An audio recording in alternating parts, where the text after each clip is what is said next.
ಹೆಚ್ಚದು ನದಿಗೆ ಒಗಿತಿತ್ತಂತ, ನದಿಯಲ್ಲಿ ಮೊಸಳೆ ಎತ್ತಂತ, ಮೊಸಳೆಗೆ ಎಷ್ಟು ಬೇಕಷ್ಟು ತಿಂದು ಕಾಶಿ ಎಂಟಿಗೆ ಹೋಯ್ತಂತ, ಎಷ್ಟು ಸಿಹಿಯಾಗಿ ಬದ ಊಟಕ್ಕ ಕರೀತು.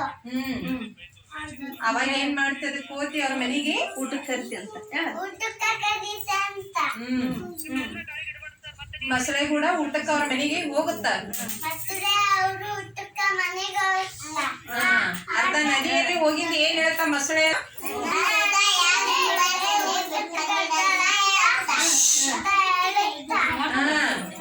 ಅದಕ್ಕೇನು ಕೋತಿಗೆ ಭಯ ಶುರು ಆಗತ್ತ. ಇದು ಶಕ್ತಿ ಆಗ್ಯದಂದ್ರ ಅದ್ರ ಹೃದಯ ಎಷ್ಟು ಸ್ವೀಟ್ ಆಗಿರ್ಬೇಕಂತ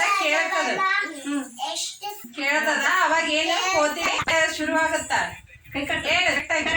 ಹೃದಯ ಕೇಳಿತು, ಭಯ ಶುರುವಾಯ್ತು.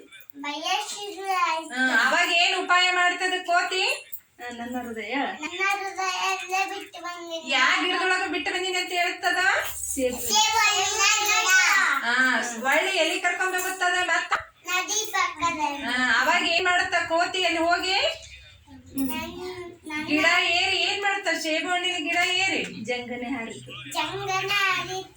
ಆರಿ ಏನ್ ಹೇಳ್ತದ ಗಿಡದಾಗ ಕುಂತು? ಹೇಳು.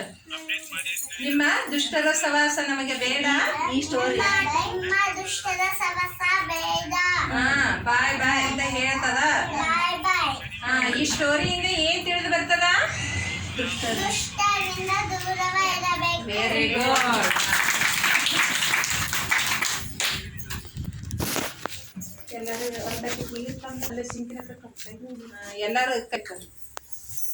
ಈಗ ಹೆಂಗಿದ್ರೆ ಹಿಂಗೆ ಇರ್ಬೇಕು.